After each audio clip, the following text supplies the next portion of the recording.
তোমরা দুর্গাকে দেখেছো? ও ভাই, বলো না, দেখেছো কি আমার দুর্গাকে? আমি তাকে কোথাও খুঁজে পাচ্ছি না গো। তোমরা কেউ কেউ দেখেছো আমার দুর্গাকে? বেলায় আজ কেন যে কেবলই মনে পড়ে গো, অসময়ে নীল আকাশে কতদিন কত মেঘ ধরে গো, শপথের মালাতেও মাঝে মাঝে কাঁটা জেগে রইতো। কালচক্রের কোনো এক অন্ধকার বাঁকে, যেখানে মানুষের সীমাহীন লালসা আর নিয়তির উন্মত্ত সঙ্গমে জন্ম নিত এক দীর্ঘকায় কামুকতার রাক্ষস, যার লেলিহান লোলুপ দৃষ্টি আর লগলগে অতৃপ্ত জীব মুহূর্তে গ্রাস করত কত শত হত দরিদ্র পরিবারের যুবতী নারীদের সম্ভ্রম ও জীবন। অসহায় অক্ষম পিতার কাতর আকুতি আর জননীর চোখের জলের কালি দিয়ে লেখা হতো ইতিহাসের কিছু নিষিদ্ধ উপাখ্যান। আজ থেকে বহু বছর আগের কথা, যখন রাতের বুক চিরে কুয়াশার মতো ভেসে বেড়াতো এক আদিম দেবীর নাম, যার উপাচারের ভয়ে প্রতিনিয়ত কাঁপত রাজ্যের যত যুবতী নারী, তিনি দেবী কামাগ্নি।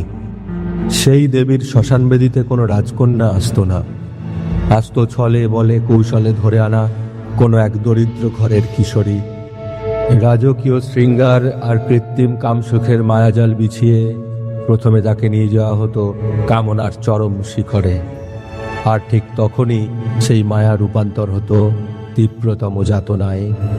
আফিমের তীব্র নেশার ঘোর যখন কাটত, সে নিজেকে পেত জ্বলন্ত লেলিহান চিতার অগ্নিশিখার মধ্যে।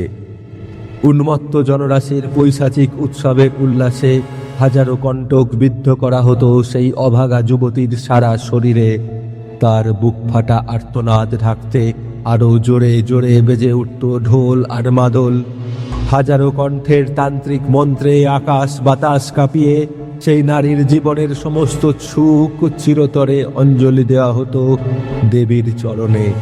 রাজ পরিবার আর রাজ্যবাসী মেতে উঠত উল্লাসে, নিজেদের অক্ষত বংশপ্রদীপের কামনায়। কিন্তু কোনো মা কি সন্তানের আর্তনাদ অঞ্জলি চায়? যখন সেই সব নিরীহ নারীদের অপ্রার্থিব্য শরীর হাত নেড়ে মা কামাগ্নির কাছে বিচারের আহ্বান করে, তখন মায়ের অশ্রুধারা জন্ম দেয় এক হৃদয় বিদারক প্রেক্ষাপটের, যা জমিদারি ঔদ্ধত্য ও অহংকারের বিরুদ্ধে ঢাল হয়ে দাঁড়ায়। আজ থেকে বহু বছর আগের কথা, কাঞ্চননগরের জমিদার বাড়ির সেই বিশাল সিংহদুয়ারের আলো যখন নিঝুম রাতে টিম টিম করে জ্বলছে, ঠিক তখন প্রাসাদের হাড়হিম করা নিস্তব্ধতা চিরে ভেসে আসে চাবুকের শব্দ আর এক বুক ফাটা আর্তনাদ। ছেড়ে দাও, ছেড়ে দাও আমায়, আমি আর পারছি না, আমায় এবার ছেড়ে দাও, আমি মরে যাব।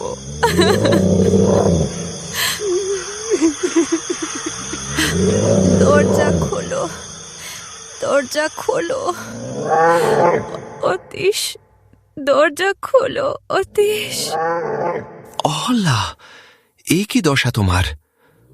সারা শরীরে চাবুকের কালশিটে দাগ, হিংস্র পশুর নখের আঁচড়। আমায় ক্ষমা করো অহল্যা, আমাকে তুমি ক্ষমা করো। তোমার শরীরের এই যন্ত্রণা আমার বুকের হৃৎপিণ্ডটাকে যেন খান খান করে কাটছে। না অতীশ, এ তোমার দোষ নয়, এর জন্য দায়ী আমার নিয়তি। আমি যে জমিদার গিন্নি, আমায় যে ভালোবাসতে নেই, আমি কোথায় যাব অতীশ? সমাজ তো আমায় চন্দ্রপতির সম্পত্তি বলে লিখে দিয়েছে। এই 7 ভরি সোনার পিছে একটা দেখছো? এটা আসলে আমার গলার ফাঁস। 7 ভরি সোনার বিছেহার পরে সং সাজতে সাজতে আজ আমি ক্লান্ত। শুধু তোমার এই ঘরটায় আসলে আমি একটু শ্বাস নিতে পারি। এখানে কোনো জমিদার গিন্নি নেই অতীশ, এখানে শুধু একটা মেয়ে আছে, যে একটুখানি ভালোবাসা চায়, একটুখানি ভালোবাসার ছোঁয়া চায়। ভালোবাসা তো কোনো মনের অলংকার নয় অতীশ, ভালোবাসা এক মহাসমুদ্র, যেখানে সমস্ত পাপ ধুয়ে মুছে সাফ হয়ে যায়।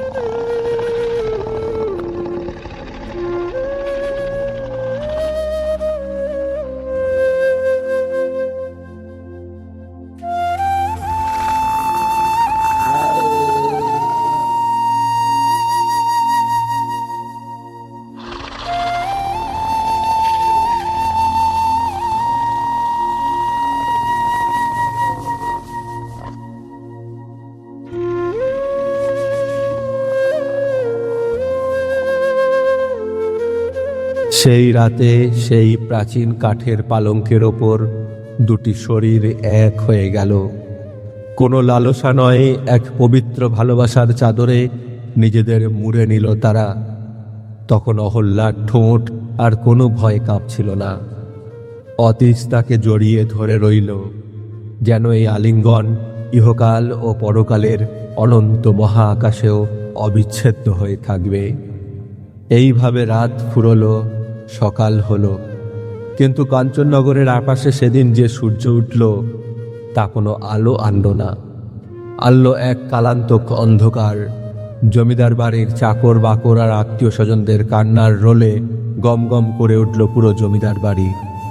তখনও চন্দ্রপতির ঝুলন্ত নিথর জীব পেরিয়ে আসা শরীরটা দমকা হাওয়ায় দুলতে দুলতে সেলিংয়ের কাঠের পাটাতনে ঝুলছিল। কোলের নিষ্পাপ বাচ্চাটাকে এক বিশ্বস্ত ঝিয়ের কাছে এক প্রকার ছুড়ে দিয়েই কুন্তলা উন্মাদের মতো দিদি দিদি বলে দৌড়ে গেল অতীশের ঘরের দিকে। তার পায়ের কাঁপন, বুকের ভেতরে ধুকপুকনি যেন এক অশুভ আশঙ্কায় জানান দিচ্ছিল সব শেষ হয়ে গেছে। অতীশের ঘরের দরজায় পা রাখতেই থমকে গেল কুন্তলা। অতীশের বুকে মাথা রেখে এক চির সুখের নিদ্রায় অহল্যা, আর অতীশের স্নেহবিহল ঠোঁটে এক পরম তৃপ্তির গহীন আস্ফালন, যেন বলছে বিদায় বন্ধু। কুন্তলা নিথর পাথরের মতো চেয়ে রইল অতীশ আর অহল্যার দিকে। তারপর ধীরে ধীরে পা বাড়িয়ে এগিয়ে চলল অহল্যার কাছে। সে যেন বিশ্বাসই করতে পারছে না তার চোখকে। তারপর কুন্তলা অহল্যার কানের সামনে মুখ নিয়ে গিয়ে বলতে লাগলো, দিদি, ও দিদি, উঠে পড়ো, ওঠো না দিদি, দেখো সকাল হয়ে গেছে। তোমাদের এইভাবে দেখলে 5 জনে যে ছিছি করবে। কিন্তু ওপাশ থেকে কোনো উত্তর এলো না। অহল্যার শরীর তখন বরফের মতো ঠান্ডা। কুন্তলার ভিতরের চেপে রাখা ভয়টা এবার উন্মাদনায় রূপ নিল। সে পাগলের মতো অতীশের নিথর হাত দুটো ধরে টানতে টানতে বলতে লাগলো, এই অতীশ দা, ছাড়ো না দিদিকে, ছাড়ো বলছি, ছাড়ো দিদিকে। ছাড়ছো না কেন? ছাড়ো না, ছাড়ো না, ছাড়ো না, ছাড়ো না অতীশ দা। বলতে বলতে কুন্তলার গলার আওয়াজ কান্নায় বুঝে এলো। অতীশ আর অহল্যার সেই চিরমুক্তির হাসির সামনে নিজের সমস্ত অধিকার হারিয়ে এক অতল অপরাধ বোধ বুকে নিয়ে কুন্তলা ক্ষীণ কণ্ঠে বলল, অতীশ দা। সকালের সেই কুয়াশাচ্ছন্ন নিস্তব্ধতা চিরে তখন প্রাসাদের দেওয়ালে দেওয়ালে ধাক্কা খেতে লাগলো এক অভাগী নারীর হাহাকার।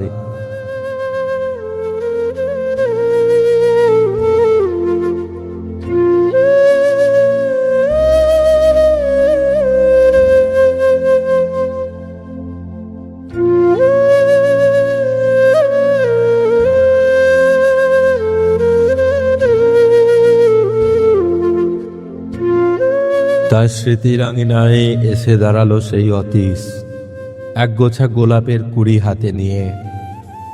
এক বিজয়া দশমীর সকালবেলায় কৃষ্ণচূড়া গাছের নিচে। তোমার আমাকে মনে থাকবে তো অতীশ দা? কেন কেন মনে থাকবে তোমায়? তুমি তো কাঞ্চননগরের রাজবাড়ির ছোট বউ হতে চলেছ, আর আমিও চম্পাবতীকে বিয়ে করে নেব। আমি সুখে, খুব সুখে সংসার করব। দেখো, তোমার থেকেও বেশি সুখে থাকবো আমি। অতীশের সেই মিথ্যে অভিমানে কুন্তলা আর সেদিন নিজেকে ধরে রাখতে পারেনি। সে অতীশকে জড়িয়ে ধরে তার বুকে মাথা রেখে হাউমাউ করে কেঁদে উঠেছিল। অতীশও তখন কুন্তলার হাতটা নিজের বুকের ওপর চেপে ধরে কাঁদতে কাঁদতে বলেছিল, এই বুকে তোমার দাঁতের দাগটা এখনো মোছেনি কুন্তলা, এখনো মেলায়নি।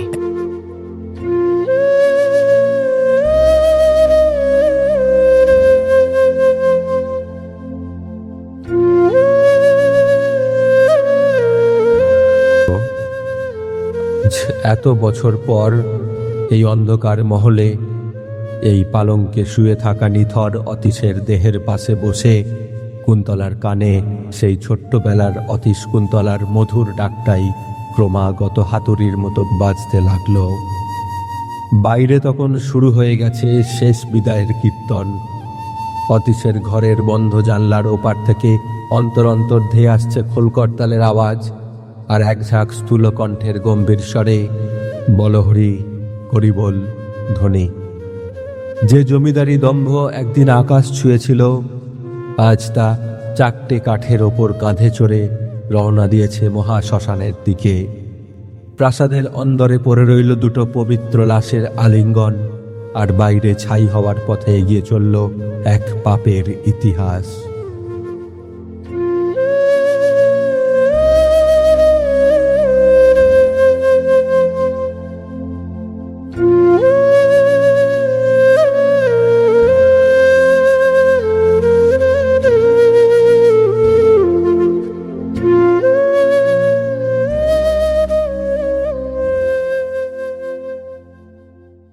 দেখতে দেখতে কেটে গেছে দীর্ঘ 21টি বছর।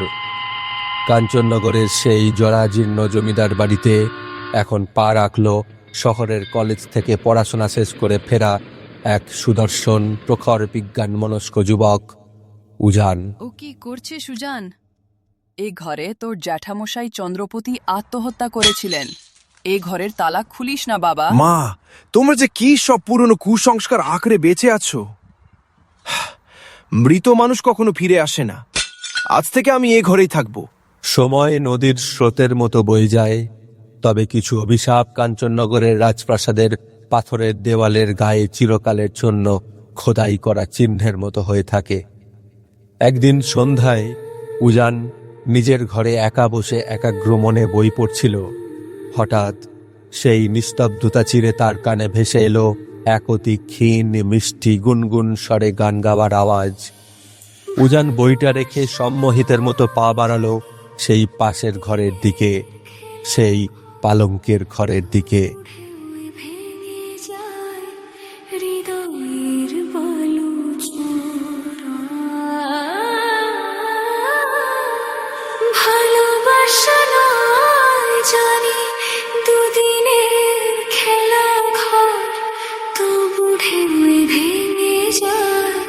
হৃদয়ের বলু চোর এত প্রেম নিয়ে বুকে দূরে আছি কোন সুখে, এত প্রেম নিয়ে বুকে দূরে আছি কোন সুখে, এত প্রেম নিয়ে বুকে দূরে আছি কোন সুখে, সেই কথা মন বলে না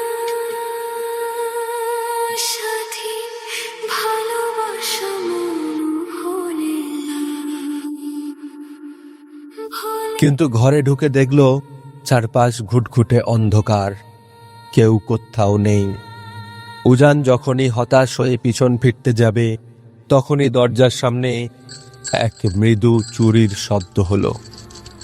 ভয়ে আর লজ্জায় মুক্তার মুখখানি বেশ তখন কে? রাঙা হয়ে উঠেছিল। কে আপনি? ছোট মা, ও ছোট মা। উজান প্রথমে কৌতূহলবশত মুক্তাকে দেখলেও অজান্তেই কোনো এক অলৌকিক টানে মুক্তার প্রতি আকর্ষিত হয়ে পড়ে।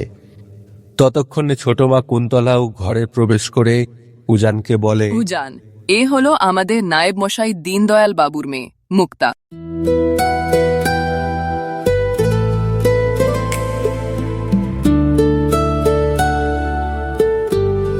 নিয়তির অলিখিত লিপি বড়ই বিচিত্র। একদিন গাজনতলার চড়কের মেলায় গিয়ে এক ঐতিহাসিক যাত্রা কামাগ্নি দেখার সময় চিতার বীভৎস দৃশ্য দেখে ভয়ে উজানের বুকে মাথা গুজেছিল মুক্তা। মেলা থেকে ফেরার পথে মুক্তার পায়ে কাঁটা ফুটলে উজান তাকে দুহাতে তুলে নিয়ে আসে সেই প্রাচীন পালঙ্কের ঘরে। পুরনো শ্মশানের বুকেই যেন জেগে উঠল এক নতুন জীবনের স্পন্দন। সেদিন পায়ের সেই সামান্য কাঁটাই বোধহয় রক্তের গভীরে অলক্ষ্যে বুনে দিল দুটি হৃদয়ের চিরন্তন এক মিলন গাথা। সময়ের প্রবাহমান স্রোতের মুখে ধাক্কা খেল দুটি নিষ্পাপ হৃদয়ে। আমি আছি তাই অনুভবে তোমারে যে পাই, শুধু দুজনে। উজান আর মুক্তাকে সেই পালঙ্কে একসঙ্গে ঘুমোতে দেখে ছোট মা কুন্তলা দেবীর চোখের কোণে বেয়ে নেমে এলো 21 বছর আগের সেই পরম তৃপ্তির অশ্রুধারা। তার মনে পড়ে গেল সেই অলস নিঝুম দুপুর, যখন বড় বউ অহল্যার অবদমিত কামনার দহন শান্ত করতে কুন্তলা নিজেই অতীশকে এই বাড়িতে এনেছিল। সমাজকে বুড়ো আঙুল দেখিয়ে সেদিন থেকে এক ছাদের তলায় শুরু হয়েছিল তিনটে মানুষের নিজেদের সুখ ভাগাভাগি করে নেওয়ার এক অদ্ভুত ভালোবাসার সংসার। আর ছোট্ট উজানকে ঘিরে বোনা হয়েছিল কত শত সুখের স্বপ্ন। শ্মশানের কোল থেকে কুড়িয়ে আনা দেবী কামাগ্নির সেই অভিশপ্ত সেবাদাসেরই সন্তান উজান।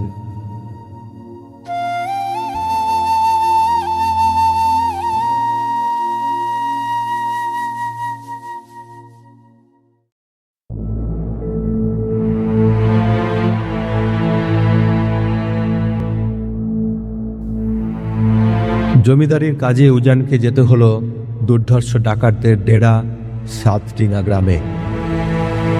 সেখানে চন্দ্রপতির বংশধর চিনে নিয়ে ডাকাতরা যখন উজানকে পিটিয়ে অর্ধমৃত করে ফেলে, ঠিক তখনই মশাল হাতে বাঘিনীর মতো তেড়ে এলো দেবী কামাগ্নির মন্দিরের প্রধান তান্ত্রিক পুরোহিত গঙ্গাধর চাটুর্যের মেয়ে দুর্গা। ইনি আমাদের অতিথি। একজনের পাপের শাস্তি অন্যকে দিতে তোমাদের হাত কাঁপবে না? এনাকে ছেড়ে দাও। যদি মারতেই হয় তবে আগে আমাকে মারো। দুর্গার প্রতি মায়া আর ভালোবাসায় ডাকাতরা উজানকে সেই অবস্থায় ছেড়ে দেয়, আর উজানকে পরম মমতায় ঘরে নিয়ে এসে সেবা করতে থাকে দুর্গা। সেই দুর্যোগের রাতে জ্বরের ঘোরে কাঁপতে থাকা উজানের সেবা করতে করতে এক অদ্ভুত আদিম টানে দুর্গা ও উজান পরস্পরের কাছে চলে আসে। প্রকৃতির নিয়মে ঘটে যায় এক অলিখিত মিলন উৎসব। আমার বুকের মধ্যেখানে মন যেখানে, হৃদয় যেখানে, সেইখানে তোমাকে আমি রেখেছি কত না যতনে। তোমার বুকের মধ্যেখানে মন যেখানে, হৃদয় যেখানে, সেইখানে আমাকেও রেখো, আর কোথাও যাব না জীবনে। আমার বুকের মধ্যেখানে মন যেখানে, হৃদয় যেখানে।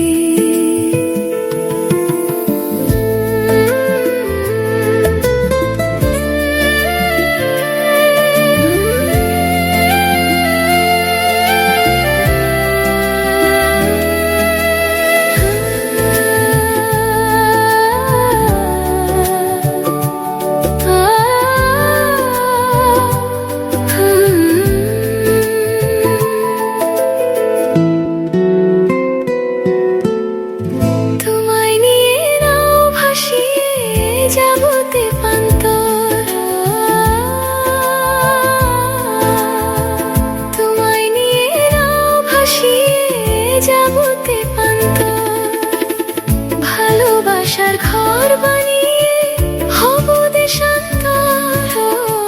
তোমায় কত ভালোবাসি বুঝাবো কেমনে। তোমার বুকের মধ্যেখানে মন যেখানে, হৃদয় যেখানে।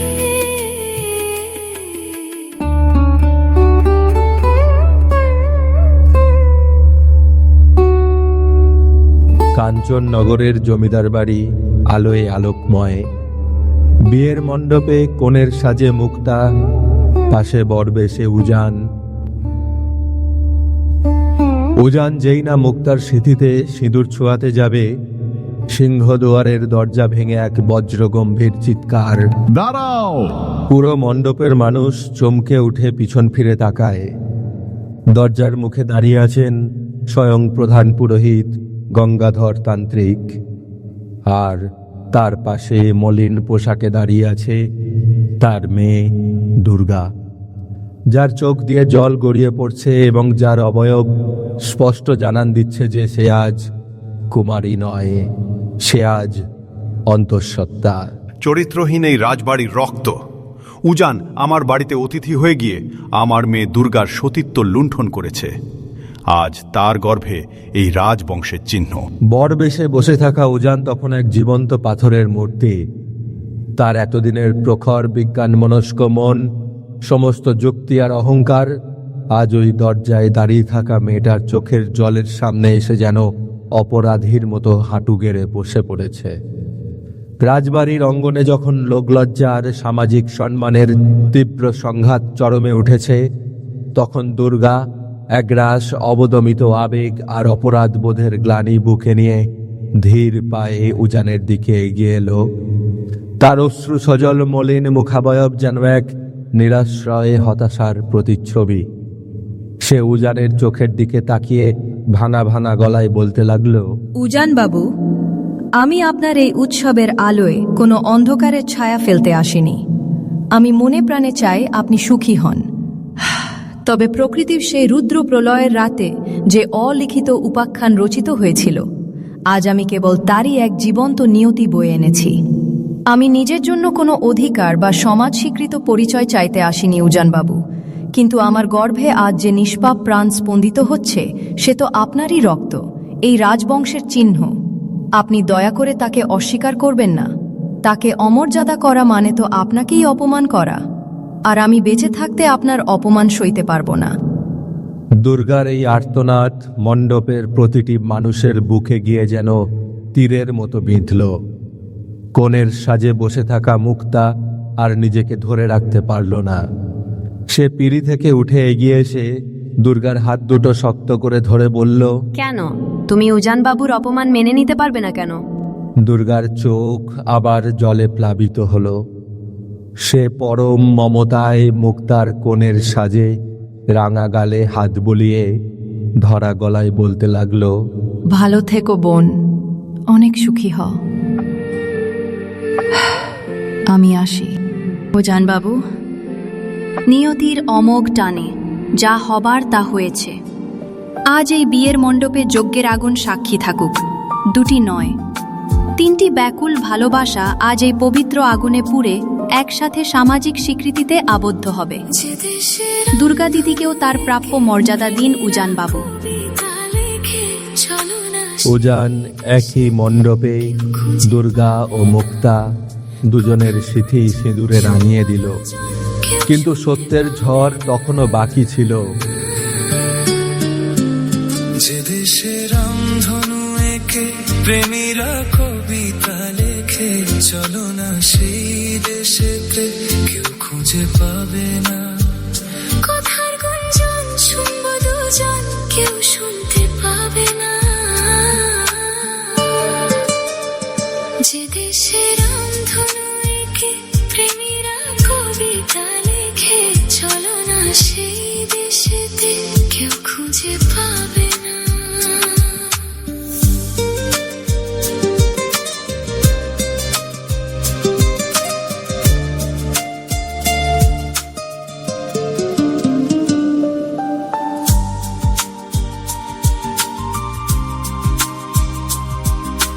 দূর থেকে স্তম্ভের আড়ালে দাঁড়িয়ে তাদের এই ত্রিকোণ মিলন দেখতে দেখতে কুন্তলার সারা শরীর শিউরে উঠল।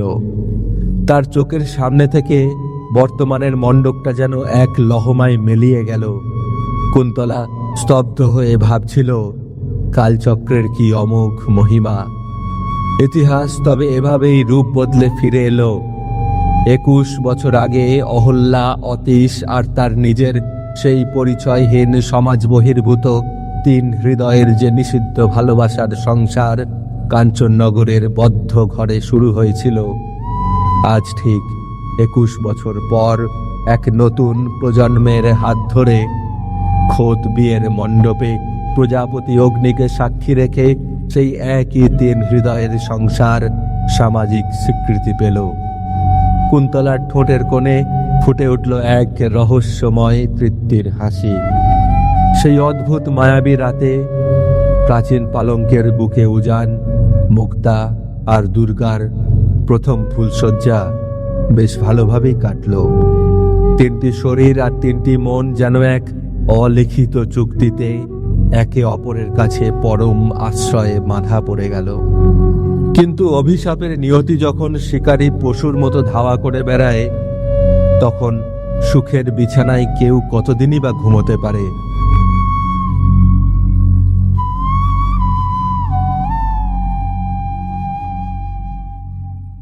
একদিন রাত্রি যখন প্রায় শেষের পথে, ভোরের আলো ফোটার ঠিক আগের মুহূর্তে এক পরিচারিকার তীব্র আকাশ বাতাস বিদীর্ণ করা আর্তনাদ আর বুক ফাটা রোদনে এক লহমায় জেগে উঠল পুরো জমিদার বাড়ি। সেই পরিচারিকা কাঁদতে কাঁদতে আছাড় খেতে খেতে অন্দরমহলের অলিন্দে এসে চিৎকার করতে লাগলো, ও ছোট মা গো, ও বাবুরা, কি সর্বনাশ হয়ে গেল গো!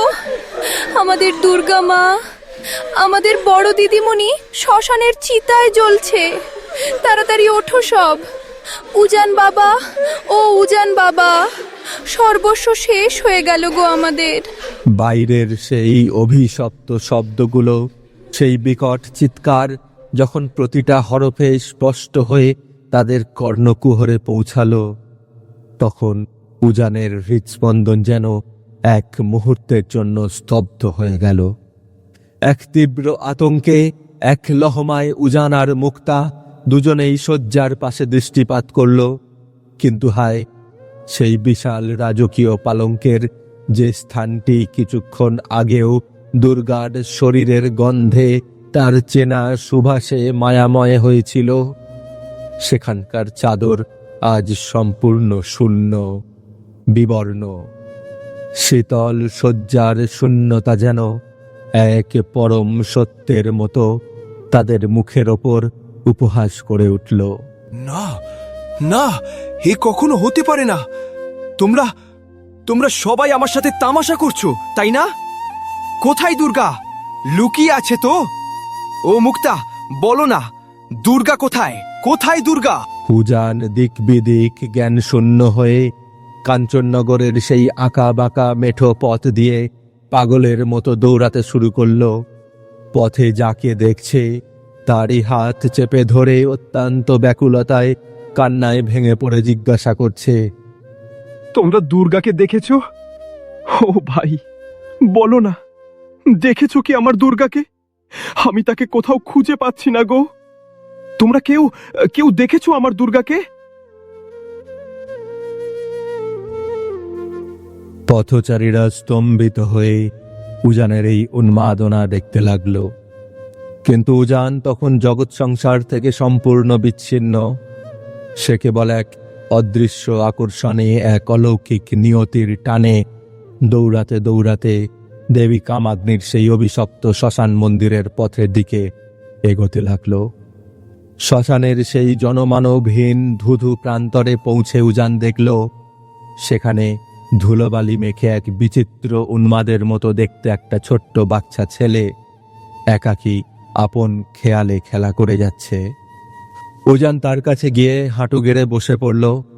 তার কাঁপতে থাকা দুটি হাত দিয়ে বাচ্চাটির কাঁধ আঁকড়ে ধরে ঠুকরে ঠুকরে কেঁদে উঠে জিজ্ঞাসা করল, ভাই, ও ভাই, আমার দুর্গাকে দেখেছো তুমি? দেখেছো আমার দুর্গাকে? দুর্গা সে তো পুড়ে গেছে। ওই দেখো দুর্গার চিতার সেই ছাই। ঢাক ঢোল বাজাতে বাজাতে সবাই মিলে নদীতে বিসর্জন দিতে যাচ্ছে।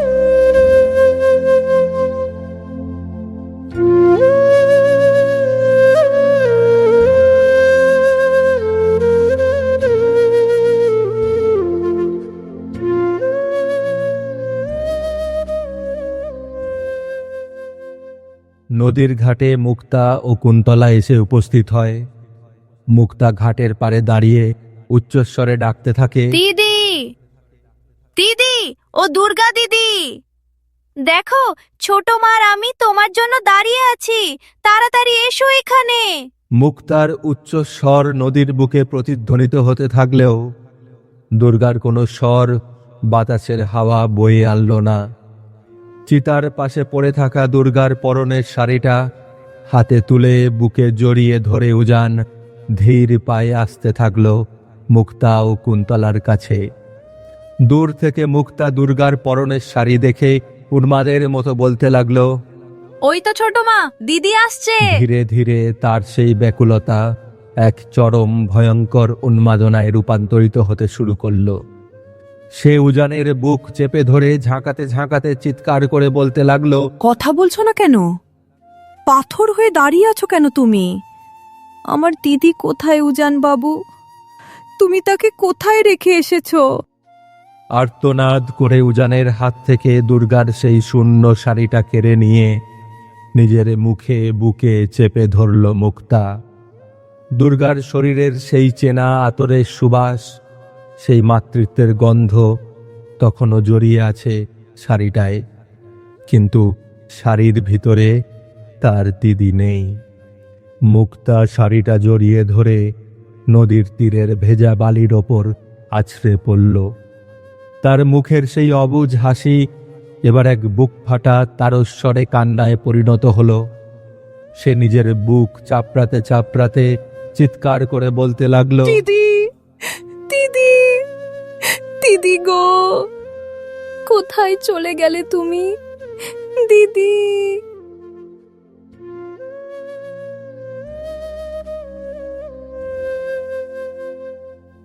সময়ের এক অমোঘ নিয়ম আছে, সে নদীর অবাধ্য স্রোতের মতোই প্রবাহমান। সেই অভিশপ্ত ভোরের কুয়াশাচ্ছন্ন শ্মশানঘাট আর নদীর তীরে বুক ফাটা হাহাকার আজ বহু বছরের পুরনো ইতিহাস। মহাকালের নিয়মে কাঞ্চননগরের রাজবাড়ির ওপর থেকে দেবী কামাগ্নির সেই 21 বছরের প্রাচীন অভিশাপের কালো মেঘ কেটে গেছে। চিতার সেই লেলিহান আগুন আর চিতাভস্য কবেই মিশে গেছে নদীর অতল গর্ভে। কালের নিয়মে মানুষের বুকের ক্ষত চিরে রক্তক্ষরণ বন্ধ হয়, তৈরি হয় একটা শুকনো চড়া। সবকিছু ধীরে ধীরে শিথিল হয়ে আসে, কিন্তু কিছু কিছু অধ্যায় কখনো পুরোপুরি বন্ধ হয় না। তারা রূপ বদলে বেঁচে থাকে ঘরের কোণে বাতাসের স্পর্শে কিংবা কোনো চেনা স্মৃতির আলপনায়। আজ এত বছর পরেও কাঞ্চননগরের সেই জমিদার বাড়ির অন্দরমহলের বিশাল কাঠের পালঙ্কটিতে এক অদ্ভুত নীরব সহাবস্থান লক্ষ্য করা যায়। প্রতিটি রজনীর নিস্তব্ধতায় সেই শয্যায় উজান আর মুক্তার যৌথ জীবনের সমান্তরালে আজও অলক্ষ্যে স্থান পায় দুর্গা। না, কোনো অতৃপ্ত আত্মার ছায়া হয়ে নয়, বরং এক পরম পবিত্র অলৌকিক অধিকার নিয়ে। দুর্গার সেই চঞ্চলা রূপের শেষ চিহ্ন তার পায়ের একজোড়া রূপোর নূপুর, যা একদিন রাজবাড়ির অলিন্দে অলিন্দে সুমধুর ধ্বনি তুলত। আজও মুক্তা অতি সম্মান, পরম যত্ন আর নিখাদ ভালোবাসার সাথে আগলে রেখেছে। প্রতি রাতে শয্যা রচনার পর মুক্তা নিজের হাতে সেই নূপুর জোড়াকে স্থান দেয় উজান আর তার বালিশের পাশে। উজান আর মুক্তার নিভৃত সঙ্গমে, তাদের দাম্পত্যের প্রতিটি নিঃশ্বাসে সেই নূপুর জোড়া যেন এক নীরব সাক্ষী, এক চিরন্তন আশীর্বাদ। মুছে না তো কিছু স্মৃতি কখনো এ জীবনে।